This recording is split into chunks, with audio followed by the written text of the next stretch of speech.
Citizenship is a community act. Democracy gets its power from the people. The shrinking of people participating in that process over time has landed us in a more polarized space. This is How to Be a Citizen from Pantsuit Politics. Over 4 episodes, we talk about how to vote, how to debate, how to think about our relationship to our government and our communities. Join us as we think about what America in 2020 should be and what we should be to America.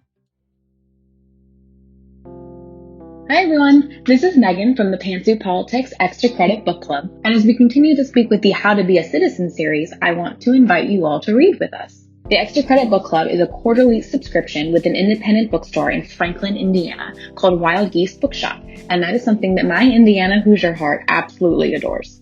Every quarter, you will receive books on topics that Beth and Sarah are going to be discussing on the podcast. And then all readers can join us on Facebook and Goodreads as we discuss books together. So you don't need to be an Extra Credit subscriber in order to be a part of these discussions.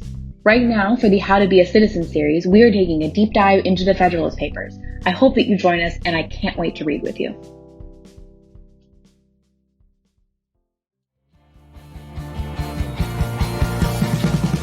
This is Sarah. And Beth. You're listening to Pantsuit Politics, the home of grace-filled political conversations.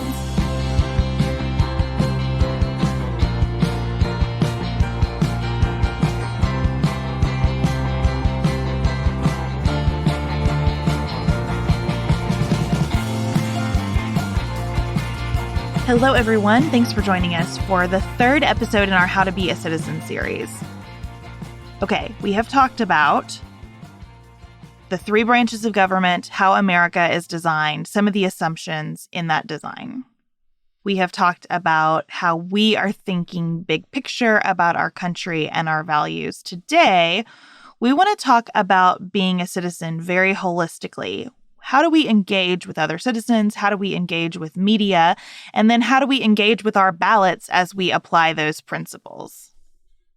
You know, the first week we spent a lot of time thinking about the relationship between us as citizens and our government. But there's so much more to the role of citizen, the identity of citizen, and the institutions and people you interact with. You know, there is a cultural component. There is a huge, huge aspect with regards to media and the role media plays in informing us as voters, in sort of fueling the debates we're having with our fellow citizens. Because, you know, when we say citizenship is about community, sometimes that's going to be in close relationship and close connection with another person. But there is an aspect of public debate, of the exchange of ideas that happens in a broader context. And how do we move around in that public space of debate in the age of social media? How do we move around in the public space of debate, community debate, the free flow of ideas, when everything can seem so fraught, when there is misinformation, when there is sort of cancel culture? How does that all work together? And how do we navigate that as citizens? And that brings to mind the other aspect of American life that's always hovering over these other conversations, which is industry. We talked last time about how Alexander Hamilton repeatedly talked about America as a commercial republic in the Federalist Papers. And as you get into discussions, especially of media, which is a perfect intersection of culture, government, and industry, we are all approaching, I think, our political stances and our political speech and our political participation with a sense of scarcity about our place in industry. If I do this, will I lose my job? If I do this, will people think differently of hiring me? If I do this, will people continue to buy my products? And that adds a layer that is more prevalent because of social media. But I also think as you dig into our history, that layer, too, has always been there. I definitely think the hardest part of all of this is we're trying to talk about 2 simultaneous areas at the same time. We're trying to talk about cultural debate and policy debate at the same time. And that's really hard, not because they don't inform each other, but because the stakes are obviously different, but not necessarily by default higher in one area than the other. And I just think that sort of definitional problem that sometimes we're fighting about free speech and one side thinks we're fighting about the ability to maintain cachet in the culture and you're fighting about actual safety. I mean, safety is like a whole situation in free speech debates. That makes it really difficult. We're all in different, we say this all the time. Human beings are complicated. Some people are stepping into this arena for the first time and are trying to learn. And we don't want to squelch that. And some people have been driving this debate forward for decades, and it's their actual job. And so trying to talk to both of those groups at the same time is hard. Trying to engage in topics, cultural topics that touch on policy issues where the stakes are high without shame or cancel culture is something I think we've shown we're not particularly good at. Again, I think you're right. I don't think this is new. I think that this sense of the stakes are high in public debate was definitely around during the Federalist Papers, during the founding. I was reading Alexis Coe's George Washington biography this weekend, and, she does this really good job of talking about how George Washington was basically estranged from all the other framers that served in his cabinet by the end of his first term.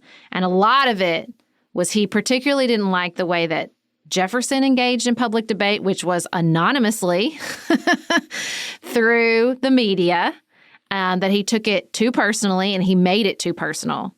And they got to a point where they just didn't speak. They stopped speaking and did not speak again in their lifetimes. And so I think this idea of you're taking it too far, you don't understand the stakes, I don't like the way you make it personal. This is not new. This is not something that we are trying to figure out for the first time. Do I think Twitter makes it harder? Yes, I do. But it's not new. And as always, that gives me a great deal of perspective. And I don't know if hope is the right word, but at least an understanding that as citizens, we are not engaging with how the heck do we do this in public? How the heck do we do this through media for the first times? And I think that's an important starting place as we talk about our personal media consumption, because it is a frequent refrain from listeners, from just people in your lives, from your family members, that media is just so polarized now and it's impossible to get accurate information. That also is not new. And I think this would be a good place to hear from Michael Berman and Chris Beam again.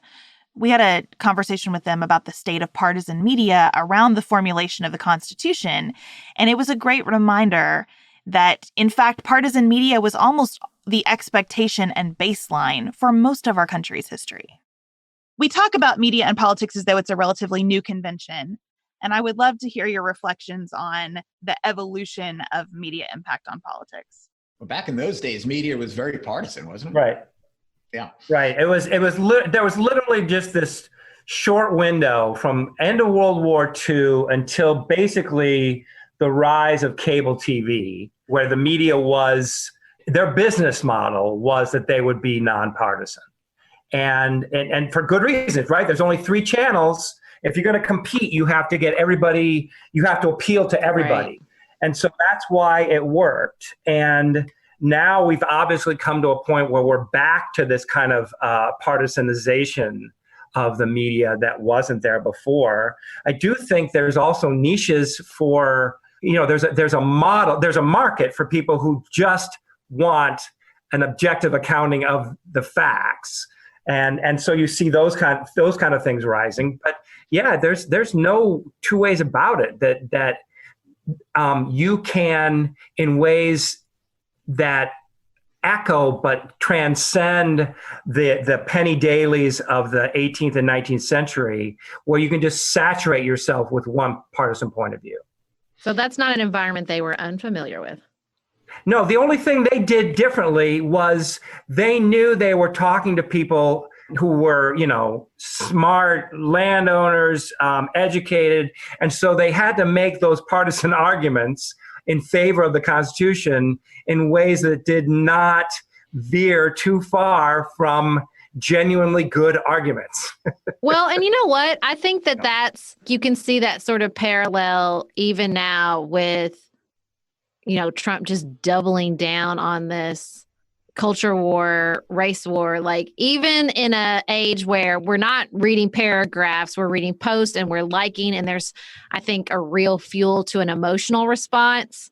It's like you still get people being like, ew, no, like, no, ew, no, that's not, If you don't accept the idea that at the core that everyday people have enough common sense to rule themselves, then democracy is inherently impossible.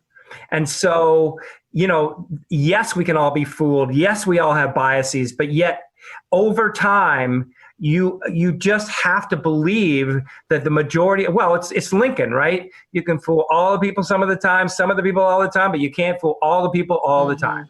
And if that's not true, then what are we doing? Then we might as well set up a dictatorship. I really love that historical perspective they provided, because I think we have a myth in this country that public debate is based on this sort of bucket of facts that are completely neutral and all the way agreed upon. And then everybody goes to the bucket, picks out the facts, and then we debate the facts. And I'm just not sure that's ever been true. I'm not sure that's how it ever works with human beings. And I think if we release the pressure on ourselves to engage with media that way, I need to fill my bucket with wholly neutral and completely accurate, agreed upon facts. Like, if we could just ease off on that expectation, I think the public debate would feel less fraught. Absolutely. And I also think it's important to recognize that the existence of bias, we say this all the time, especially when we're traveling around the country talking to people about news consumption, the existence of bias doesn't always mean the existence of falsehood.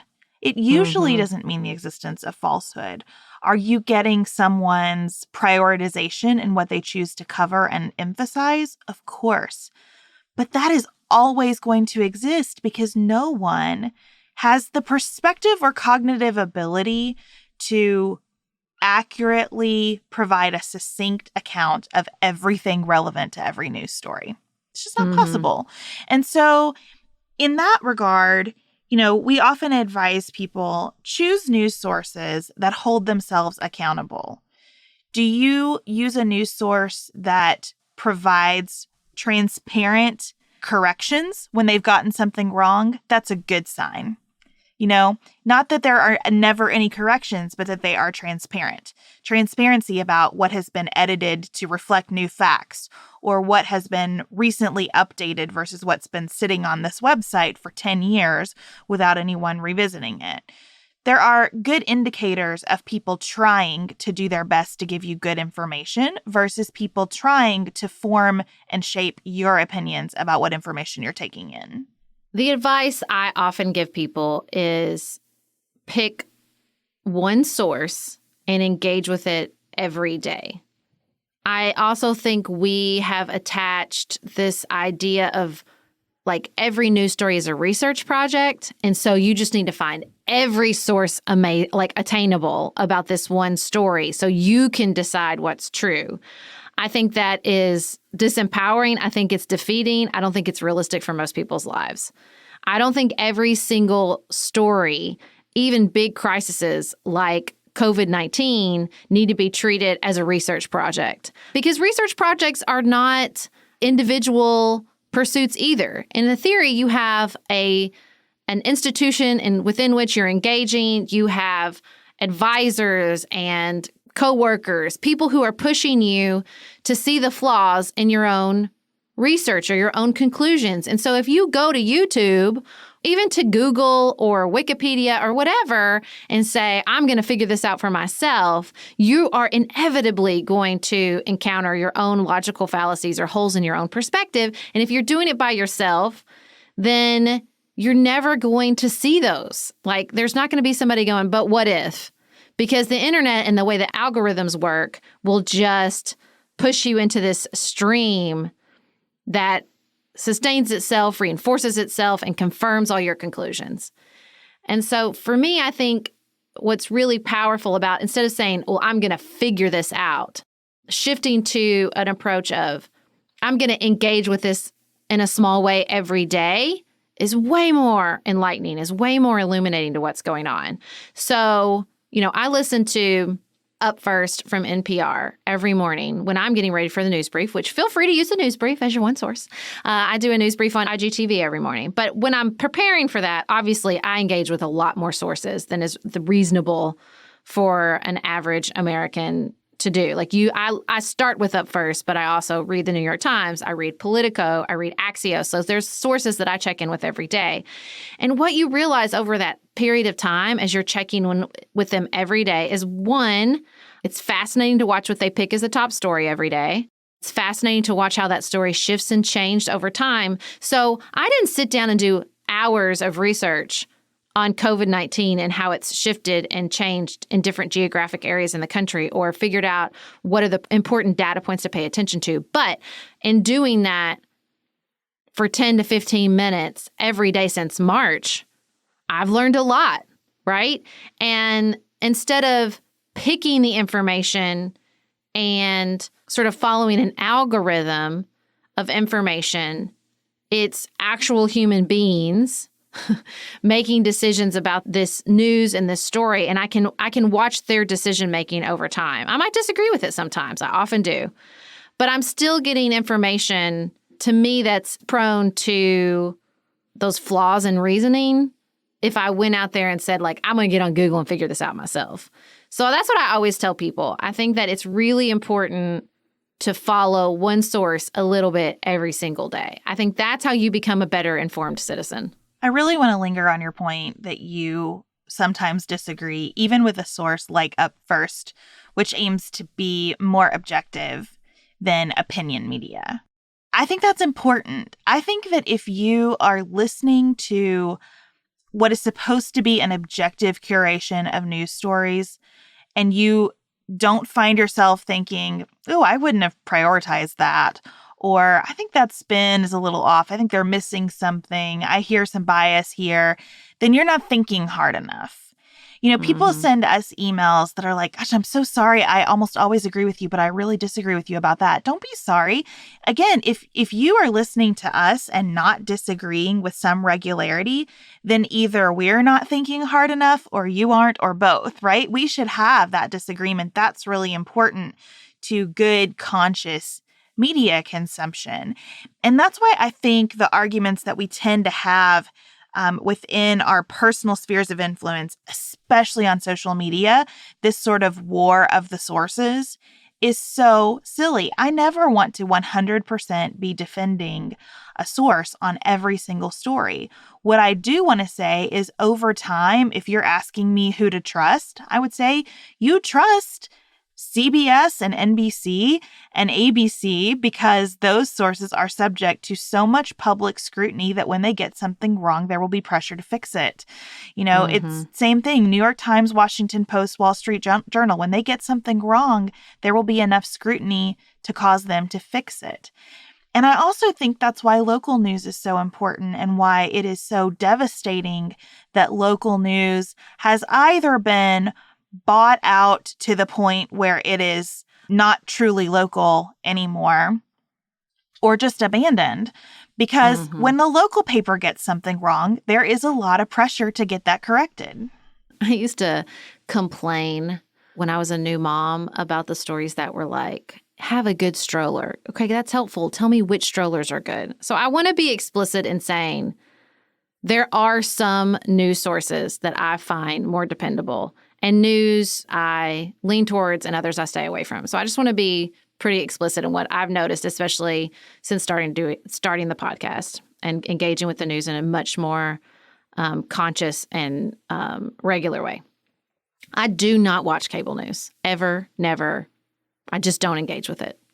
I think it is psychologically stressful, anxiety-producing, and I do not like the way that the information is presented to me, or how I'm invited or not invited to engage with it. So let me just say that right now. I don't engage with cable news. I don't got time for it. I don't watch cable news. I've also noticed over time that I don't like news sources that use a very anecdotal approach to sharing what's going on in the world. And I'm going to put two news sources that probably people don't expect me to put together. But I don't love it at Fox News. I think Fox News is the worst about it. So many of their homepages and their stories are anecdotal stories. So what I mean is, like, these are the stories of individual. Oh, well, see what happened to this teacher, or what happened to this police officer, or can you believe this liberal movie star said or did this? And so that really bugs me.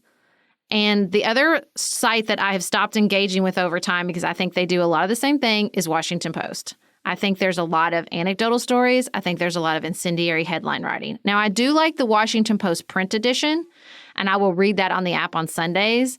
But for the most part, I find myself turning away from sources that depend on that anecdotal, very emotional approach, because I just think it triggers a part of our brain that doesn't do its best decision making.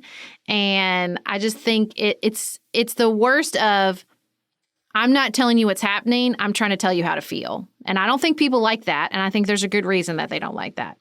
I like news sources that are trying to find bigger trends among the, ceaseless flow of information and data that we receive every day, be it about COVID-19 or foreign policy or the 2020 campaign. And so I really like Axios. I really like Politico. I do like the New York Times. They are not perfect, but I think they lean more towards that bigger information approach. And when they do share anecdotal stories, I think they set it up like, we are going to just try to put you on the ground here and not inflame your emotions.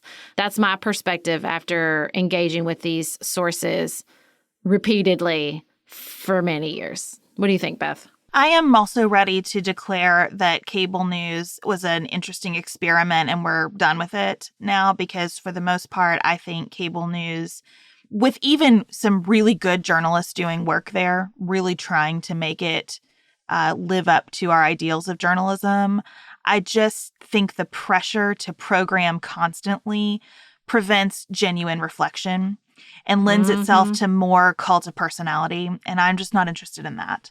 So I used to watch more cable news than I do now. There's been a gradual erosion. And at this point in my life, I just want to read my news. Reading the news for me provides a lot more clarity than anything else. If I actually want to understand the facts, I want to read them. And I do like to read them in the New York Times. I like to read the Wall Street Journal. I like to read some of what Washington Post does. I agree with you about sort of the framing and the prioritization there. I want to give some grace around that, though, because you said people don't like it. I think people don't like it when they are aware it's happening, but people sure do respond to it. I mean, that's why Fox News is so popular, because people really respond. It is easier to be drawn into a story about a person than about a country or an idea. And that is unfortunate.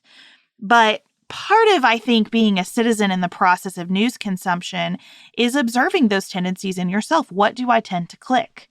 What is drawing me in? I really like using Twitter in the sense of curated lists. Like, we follow a list of women who are scholars about Western Asia.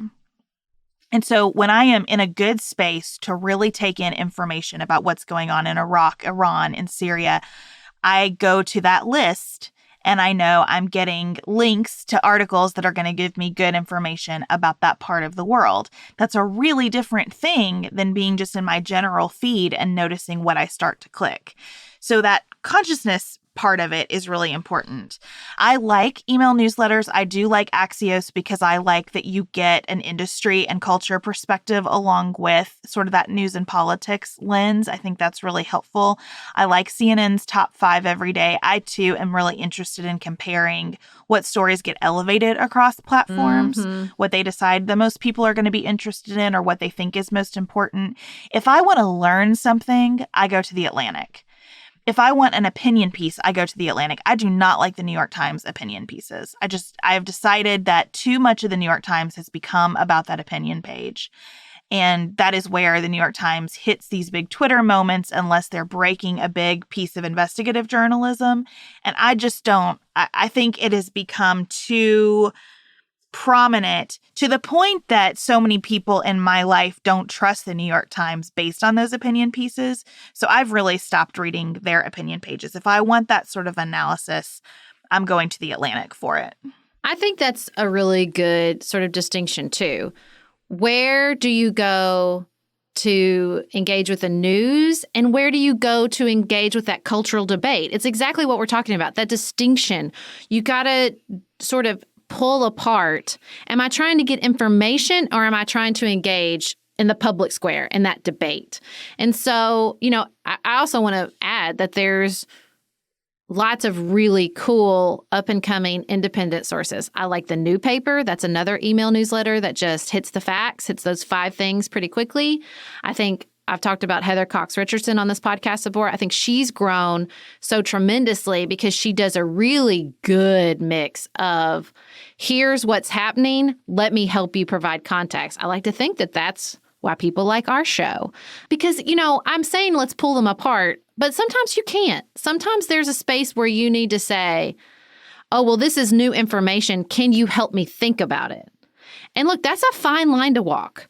In media, independent or otherwise, in the public square with our own relatives, that distinction of something's happening, we're gaining new information, and we don't have a lot of context for it.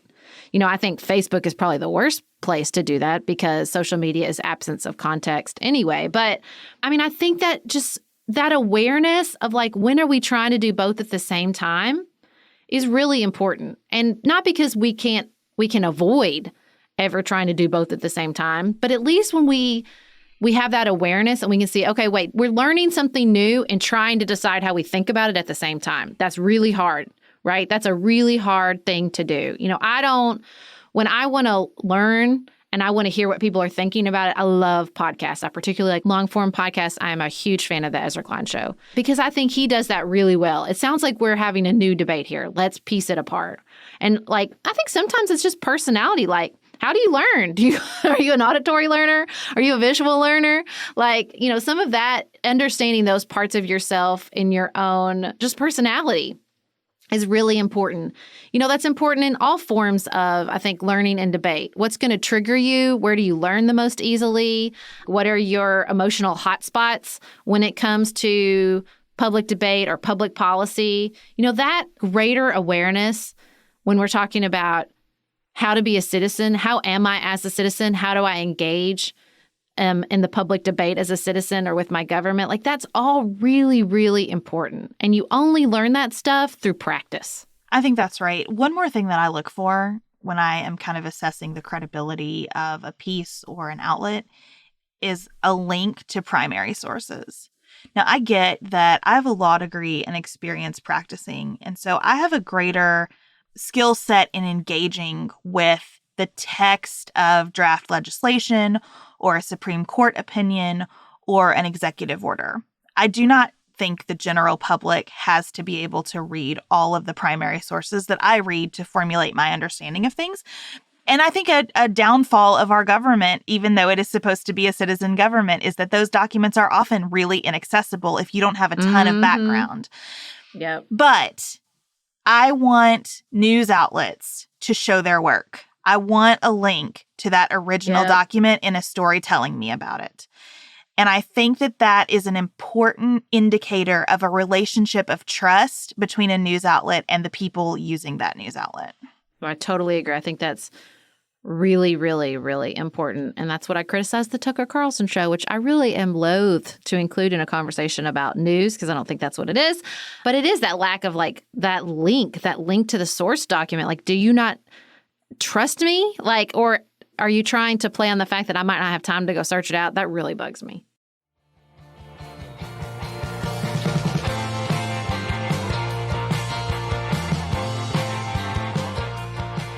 One of the reasons we wanted to do this series is that we get so many questions about, okay, I've learned that it's really important to vote. I've learned that it's really important to vote down the ballot. I don't know how to do that. I don't know how to pick among the 10 people on the ballot for my city council, or who to vote for my state rep of my two options. So I would love to hear, Sarah, how you go about making those decisions and finding that information when we know that local media is so scarce to come by. So this is really interesting because my community is in the middle of a debate about local media right now. We are blessed in that we have a daily newspaper and a locally based news station owned by a Paducah family that has owned them for generations. And so in that way, we're what everybody says they want. And in another way, you know, even if you have the locally owned source, they are responding to the same market pressure that all local news sources are responding to. They are really focused on views on the website, on the station. They're concerned about advertising because that is the main source of their revenue. They've dramatically cut their staff. The staff is not particularly well treated and are starting to sort of, what we're in the middle of here now is the current staff and former staff are really starting to speak out against the ownership and against particularly the management, which has shifted dramatically to a different type of coverage in the last few months. And so we're in this weird space, right? We have what everybody wants. We have this local news source, and we think it is fueling the same problems. Instead of keeping an informed local citizens, it's fueling just, conflict and controversy, and is really just not stewarding. I've been thinking about this a lot because it's not, I think the reason this is informative and important is it's just not that easy to just say, well, we just need local news. This is a big issue for all citizens because it is an industry issue that I think there's room for innovation. There's room for citizen involvement to say, I know you've done it this way, but let's do it different. It is really important because they publish, when I ran for city commission, our local paper published a huge pullout section where you could read about every single candidate in their own words, what they cared about, what they wanted to work on for city commission races. And I know that is something millions of Americans would love to have. Just a simple, contained, here are the candidates in their own words about what they stand for and what they want to work on. And so I think that this particular issue of local news is just like so many other things. COVID has exposed that we're sort of at an inflection point because the story that broke open the treatment in particular of the employees was that the management instructed our local news employees to not get tested for COVID-19 unless under certain circumstances. And the memo got leaked, and then here we are. So I love having that source, and I also think it's not as simple as just having that source. That as citizens, we have to engage with those local news sources way beyond just complaining on their Facebook threads or bemoaning that we don't have one and thinking about, okay, if we want this, what do we want it to look like? What do we want it to be? What do we want the responsibility of that local news source to be in the community? And I think that's a bigger question. But I do depend on those sources. I really also just in my local community depend on my friends and family and acquaintances in my larger network. Do you know this person? Have you worked with them? What did you think? Almost just like you would any other hiring decision. What were their jobs in the past? Or, again, like that phone a friend. We all know we have that friend who's like super active in party politics and probably knows this person, probably knows half the people on the ballot. And you can talk to them and figure that out and think through that person's past experiences, what that person's priorities are in the office, and whether or not they align with your values. Local news is a good example, too, of how our online culture dies as soon as you step onto actual Earth. Because in Twitterverse, if you don't like the way a news outlet is treating its staff, the answer becomes cancel your subscription. In Paducah, Kentucky, if you're concerned about how the local paper is treating its staff, if you cancel your subscription, you've lost all influence over that question. Mm-hmm. Unless you are willing to just let your only local news source die. And maybe sometimes the problems are great enough that is the answer and somebody else comes in or new ownership or whatever. But you really do need to have a relationship to have influence at that local media level.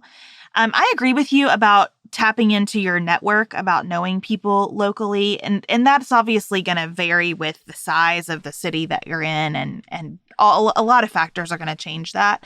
My problem is that so often we start with, what does this person stand for? Or what are people saying about them? Instead of, what's the job that we're trying to fill? And that really bothers me in social media world, where we assess a person through the lens of their tweets without asking whether that sort of PR side is relevant to the position. Every year before an election on Facebook, I try to go through and put the best link that I found about each candidate that will be on my ballot in a thread of comments, just to say to friends and family, here's what I know about what we're going to go vote for. And people have come to expect that from me because it is so hard. It's way too hard to find out who's running for local offices. So it takes me a lot of time. Everybody's phone a friend in some way. Well, and it takes a lot of time to put that together. It's really frustrating how hard it is. And I often am not satisfied with what I'm able to provide. But last year, it occurred to me that I wasn't giving people the right context. Like I was saying, here are Joan and Sam running for this office, but I didn't say Joan and Sam are running for constable. Here's what the constable does. I mean, who really knows what the constable does and why we elect that person? So I'm trying to do a better job saying, okay, as we assess Joan and Sam, what are we looking for? Because these are the duties that person has. And so here's how I use social media in that context. For me, if I know nothing about the people running, I try to understand what the office is. I try to find what I can find about those people. And then I look at their social media as an opportunity for disqualification only. I do not care how good somebody is at Twitter or Instagram or Facebook. What I care about is how they treat people who are interacting with them in those spaces. So if you are running for city council and I see you going 20 comments deep with folks who are obviously trolling you, I don't think you're going to have a very good focus and emotional perspective to handle that job. If I see you totally not listening to people who disagree with you, or blocking those people and kind of giggling about it, or tweet shaming, like sharing the post of the nastiest thing somebody said that day so that other people will attack that person, you're probably off my list. If you just aren't very good at it, I don't care. You know, as you were talking too, I think that's an excellent perspective on using someone's performance on social media with the right context to make decisions about whether or not you want to vote for them. But as you were talking about how much work that post is, you know, we keep saying community citizenship is a community act. So it occurs to me that there's no reason you couldn't split up a ballot amongst a group of friends in the same way that people in California split up those giant books on the referendums they have to vote on. You know, like if you feel overwhelmed and you have, you know, 3 or 4 friends that you think, I bet they are overwhelmed by this too, and we all want to have better information, then divide it up. Say, okay, I'll take the constable. I'll figure out what the heck the constable does and who these 2 people are. You figure out the city commission race, or you figure out the local judge race. Like, I think that would be an excellent way to engage and to learn and to share ideas and perspectives in a way that could really inform the decision that you're making on your ballot. You know, we talked about this with Michael and Chris in the Federalist Papers of factions less as parties and factions more as really fundamental values or misunderstandings amongst Americans. I think that you could divide the United States into 2 factions over reproductive rights. It is shocking to me how often political arguments break down into, oh, yeah, well, and then insert ideological argument about abortion. See, I think elites have broken down into 2 groups about abortion. I'm not sure if that's true about the public.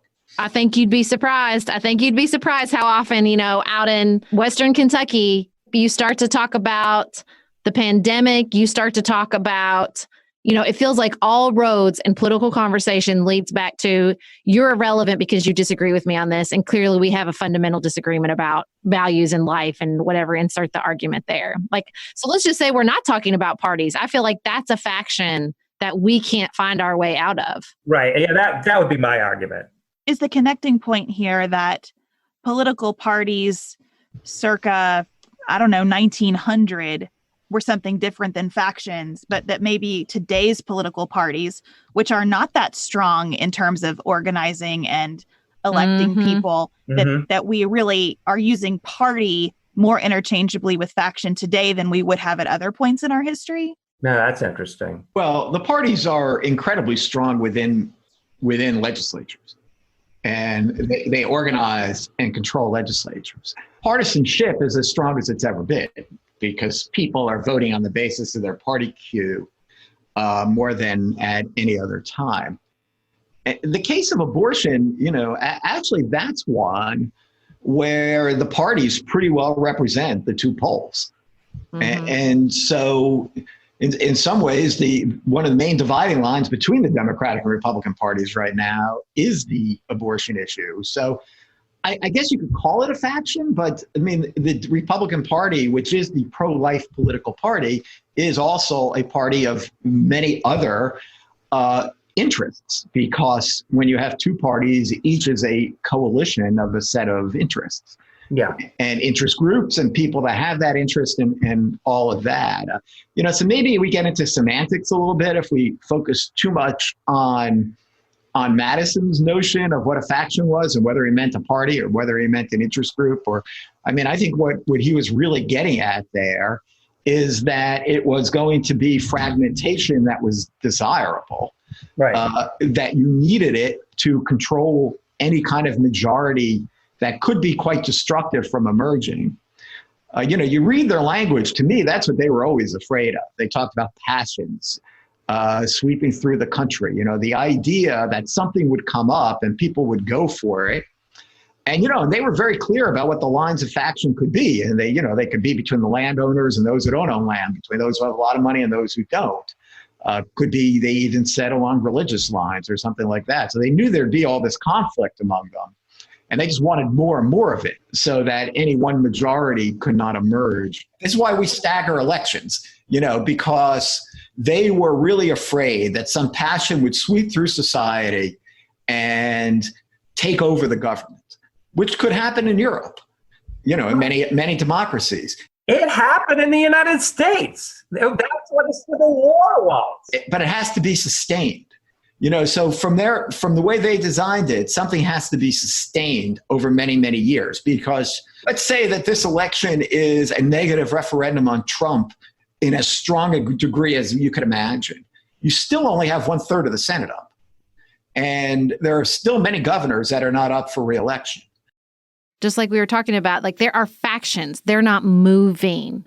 They're not going to move. So what do we do then as citizens when we feel stuck, when we feel shut down, when we feel, we've been getting a lot of emails recently where it's not that they disagree. I see hatred. I see that if you disagree with me, you hate America. Or I think about Ann Helen Peterson's reporting from Bethel, where the protesters say, I looked in the eyes and I saw no empathy.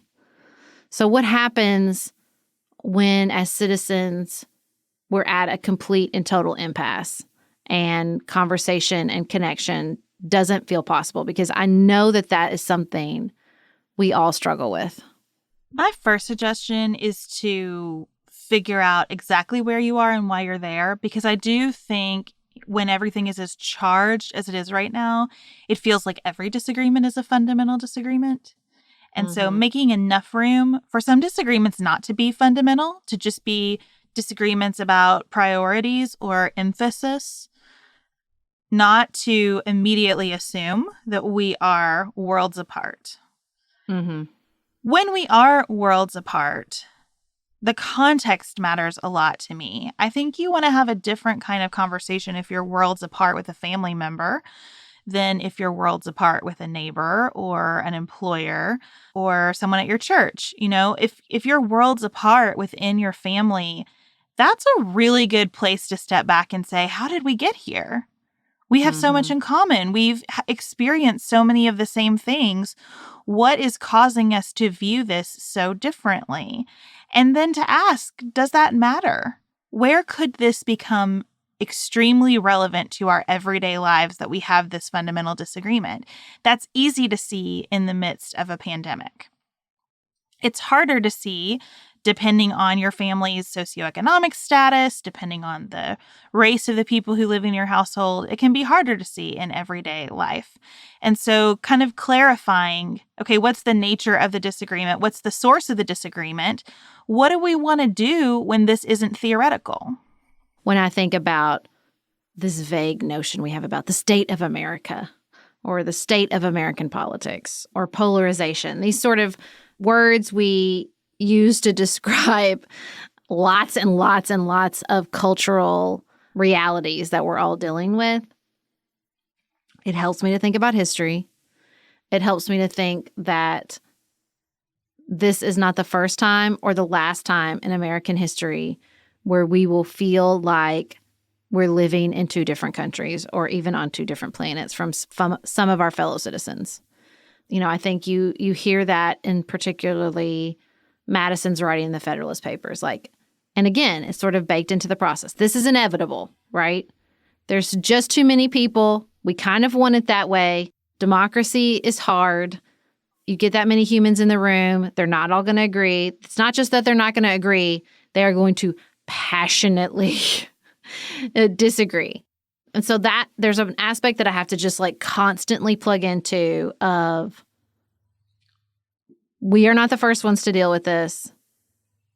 America has survived times of intense polarization, of intense disagreement. So I kind of always have to keep that as my North Star, okay? And then there's always an aspect for me of, is there something bigger going on here?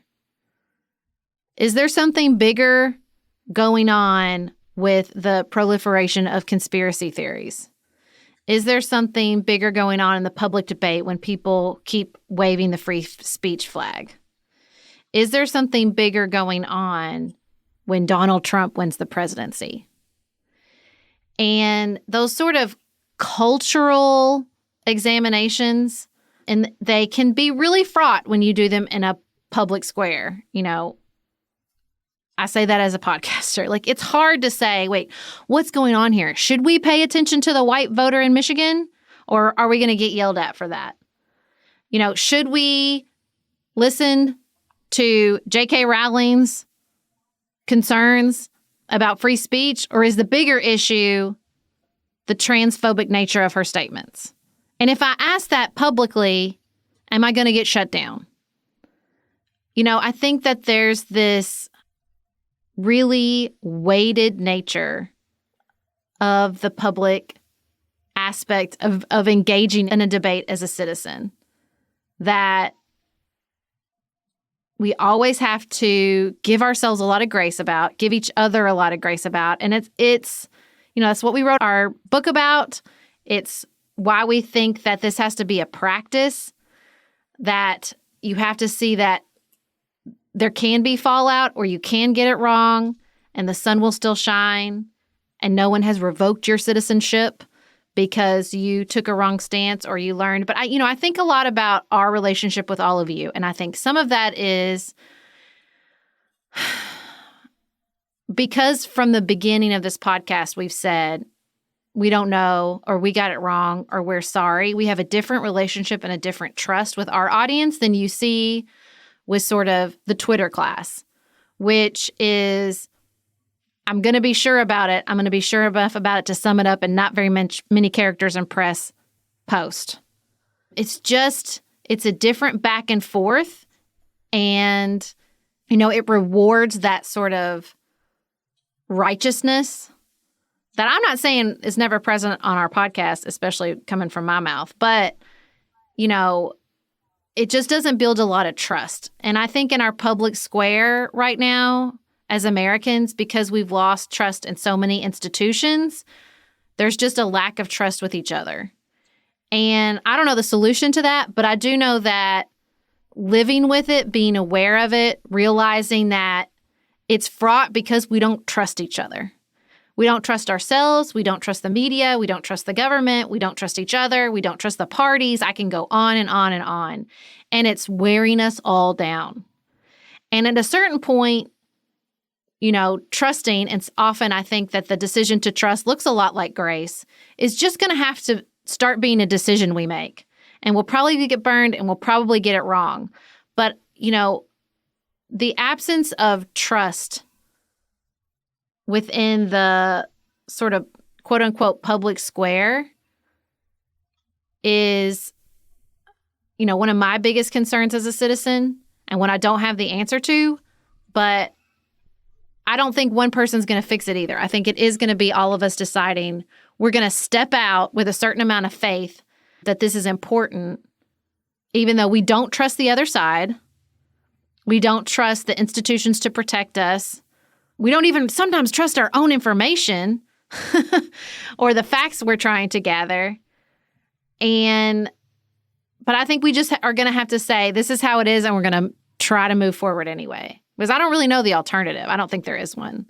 I think we have to have that debate. It always and forever will involve a certain amount of risk. And if we're looking to step out and move as citizens with total control and no risk, especially in the public square, about issues of culture and identity and values, it's just not available to us. We're going to have to let that go.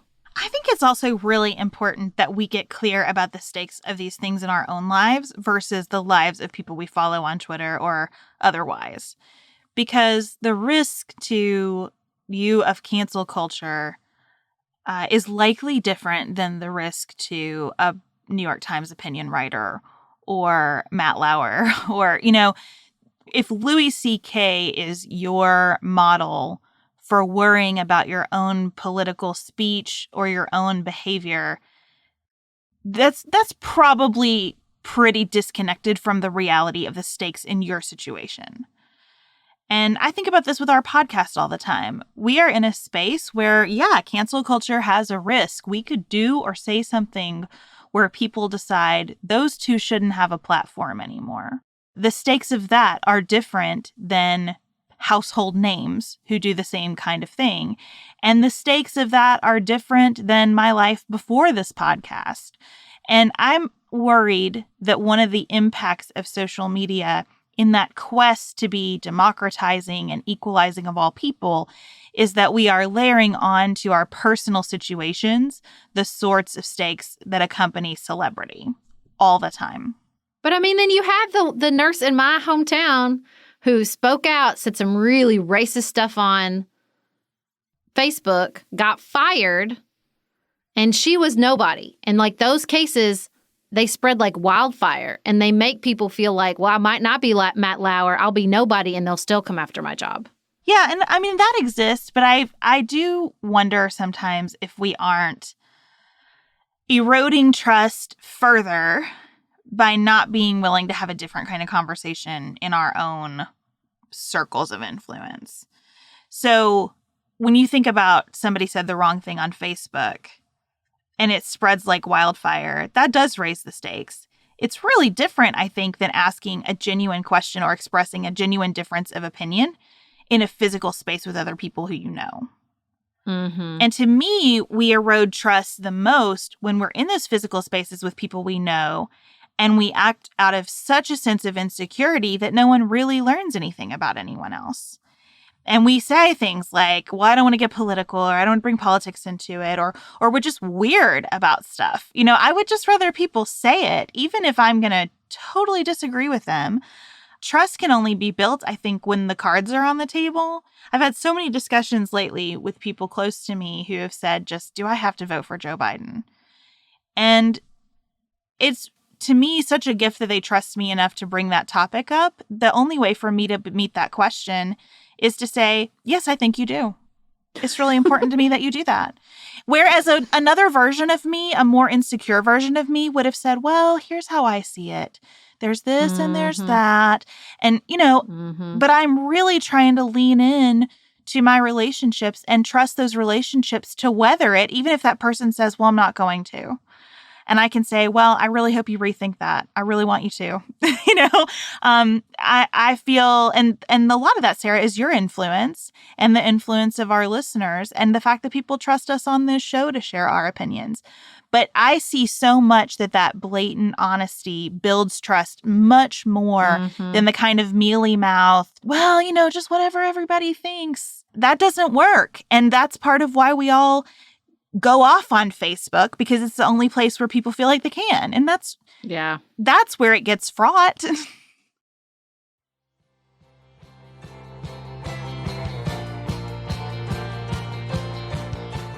Well, here's a question I have for you, because I think part of the issue here too, and I do think I've seen this shift over my own lifetime. Americans have always loved to have opinions. I'm not arguing that has not always been the case. But there does seem to be, as more of our political spaces and our political debates and our policy debates became about fundamental issues of identity, there became this confusion or this joining of the idea that my opinion is my identity. And if you are using your identity to push a policy position, then my opposition to that is also my identity. So if you're saying my fundamental issues of identity, LGBTQ, inform my policy position and I'm opposed to you, then that opinion takes on the same weight as something identity-driven that a person can't change about themselves. And I think, I'll never forget one time sitting around the table and my family member saying, well, that's my opinion. It can't be wrong. And I said, no, of course your opinion can be wrong. Of course you can have an opinion that is wrong. But you hear that kind of bubble up. Well, I have a right to my opinion. What does that mean? Do you have a right to your opinion? Yeah. Do you have a right to form an opinion? Sure. Does that mean that no one can disagree with you or say you are in fact wrong and you suffer consequences from that opinion? Of course not. Is that the same thing as saying I have a right to exist as an LGBTQ person? I have a right to exist as a person of color without oppression?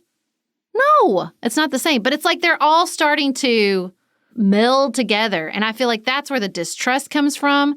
And that's why it feels like in so many issues in the public square, we are talking past each other. As I see it in my life experience, which is limited, admittedly, usually the conversations where someone is expressing an opinion that is on that identity level as to someone else, and someone else in the conversation whose identity is not threatened by it becomes the person who says, no, you can't feel that way. It's not okay. I find that those conversations usually happen among people with a certain amount of privilege attached to it. When I talk to people who are LGBTQ or Black or, name your group of people who have for too long been marginalized and treated cruelly and oppressed in our system, if I say to those people, do you love someone who's racist or homophobic or whatever, the answer is always yes, because there's no other option. Most people who are in those oppressed groups, I find to be much more grace-filled than people of privilege arguing about this as a matter of theory, and more willing to continue to push against those wrong opinions and more willing to keep showing up and having the conversation. They shouldn't have to, right? Those of us with the privilege should be doing that for them. I think sometimes in our quest to do it for them, we co-opt the whole thing in a way that turns it into something that it shouldn't be, in a way that's disconnecting instead of advancing the goal. Does that make sense? Absolutely. Okay, so then the question is, as citizens, how do we deal with privilege in the public square that is invisible to the person asserting it? I think that's just, a continuous, we don't deal with it in one conversation. That's a big part of cancel culture, right? There's the weight of every choice is viewed singularly instead of as part of a larger body of work or exploration. So that's one issue. And being a citizen means being in it for the long haul instead of having everything be judged in isolation. Okay, so piece one. Piece two, to me, is as part of that overarching relationship, you keep talking about it and you keep finding new ways to talk about it. Chad and I just had a really somewhat heated conversation about Joe Biden's announcement that he would select a woman as his vice president. And we got to it because as we were speculating about who it might be, I said, I think it would be a real mistake not to choose a Black woman. And Chad said, that is so reductive. And we had this conversation about privilege without ever using the word privilege. But that's what it was about, because what we got to is when Joe Biden said he was going to choose a woman, Chad heard, I feel like I have to choose a woman. I'm going to pander to the people who wanted Elizabeth Warren. I need to get everybody on board. And I heard, for far too long, over 50% of the population has not been represented. And I recognize that there's no reason for that. And so I am making the commitment and recognizing the limitations of my own experience and promising you that I will shore it up with someone who has different experience. And Chad was like, well, that's a nice speech you wrote, but that's not the one he gave. And I get that. But at the same time, the more we fleshed it out, I ended up saying, Chad, you cannot fathom what it was like for me to listen to men in their 50s and 60s explain to me why young women stop practicing law. Over and over, the story is written by the same people. All I'm telling you is I want new people to write the story. And he said, and I'm sorry to do this dramatic retelling of our conversation, but I promise it's connected to what we're talking about. He said, I get it. All other things being equal, it would be good to have new people in representation. And the discussion that we came to is there's an assumption in that all other things aren't equal.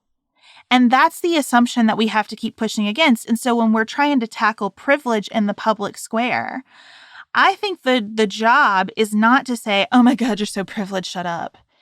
It is to say, let's examine what I hear behind the words, all other things being equal. I hear an assumption that women are inherently less qualified than men, that a Black woman would be inherently less qualified than a white woman.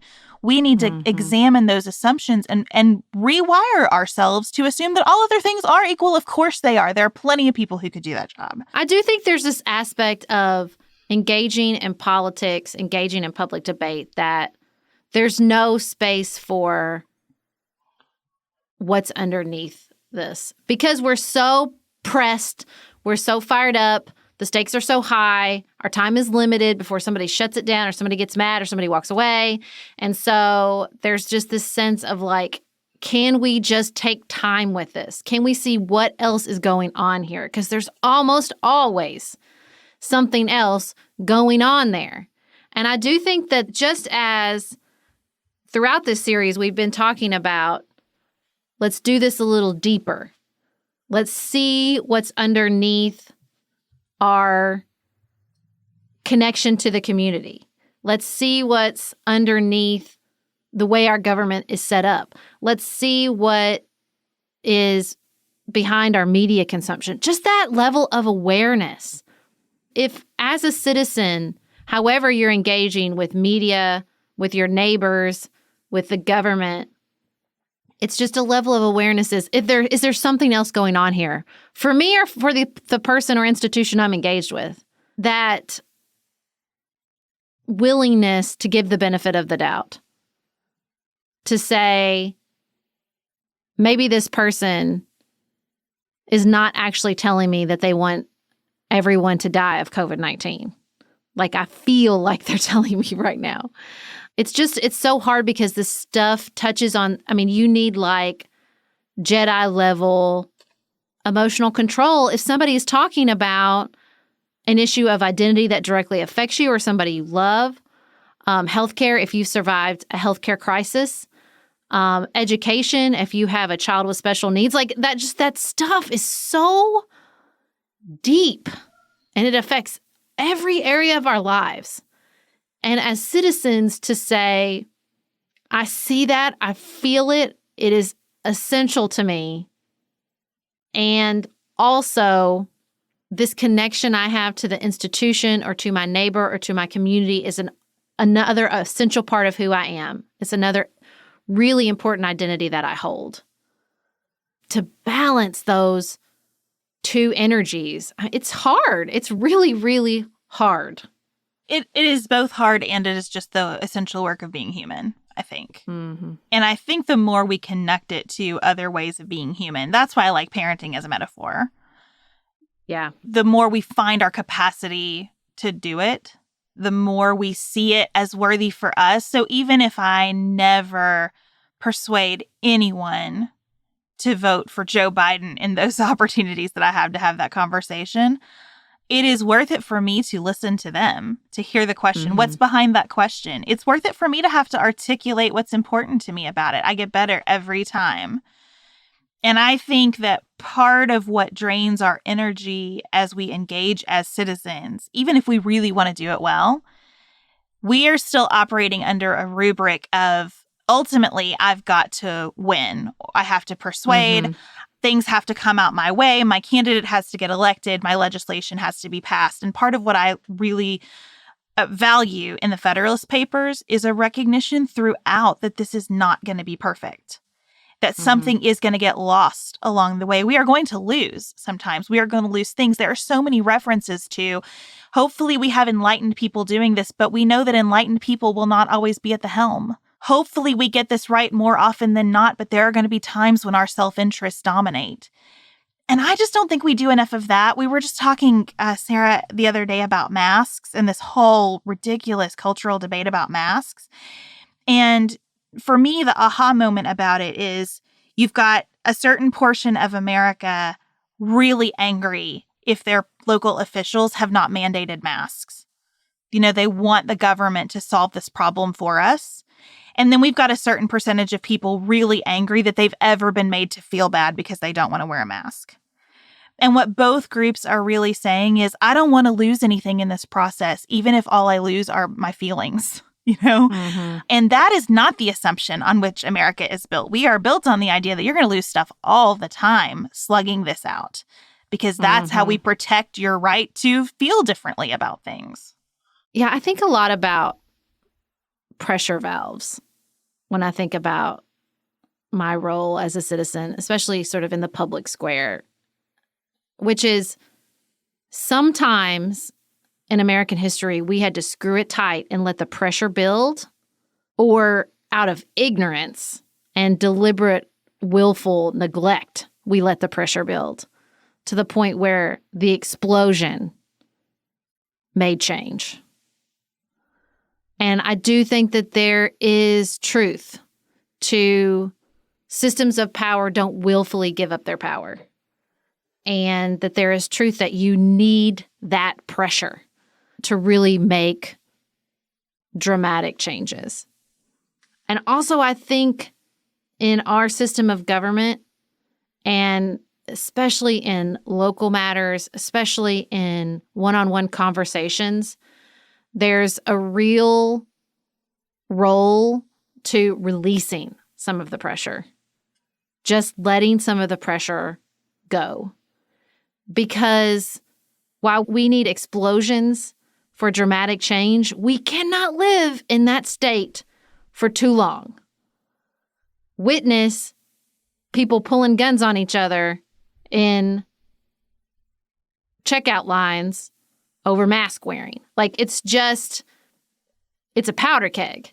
And I think there is so much space to ask ourselves, where can I relieve some of the pressure? Where can I just say, you know what?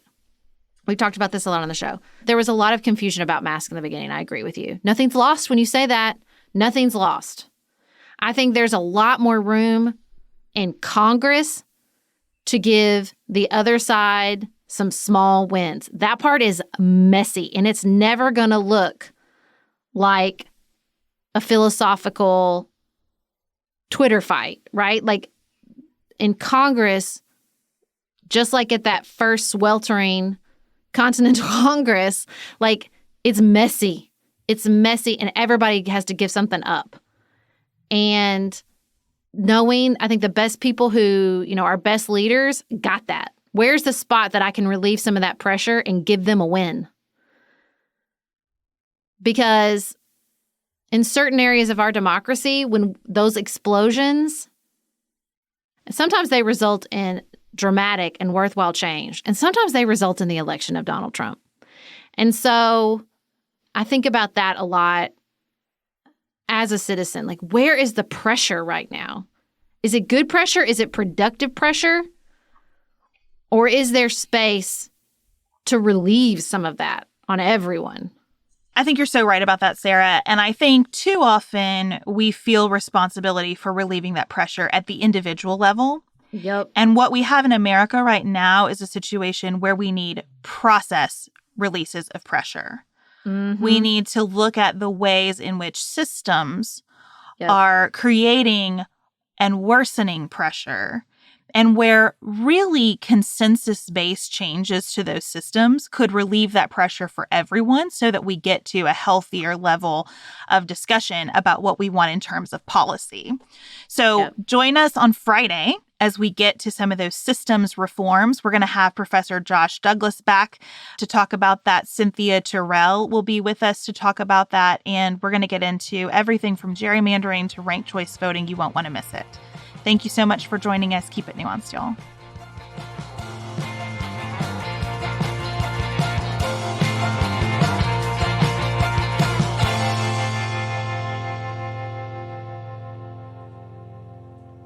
Pantsuit Politics is produced by Studio D Podcast Production. Elise Knapp is our managing director. Dante Lima is the composer and performer of our theme music. Our show is listener supported.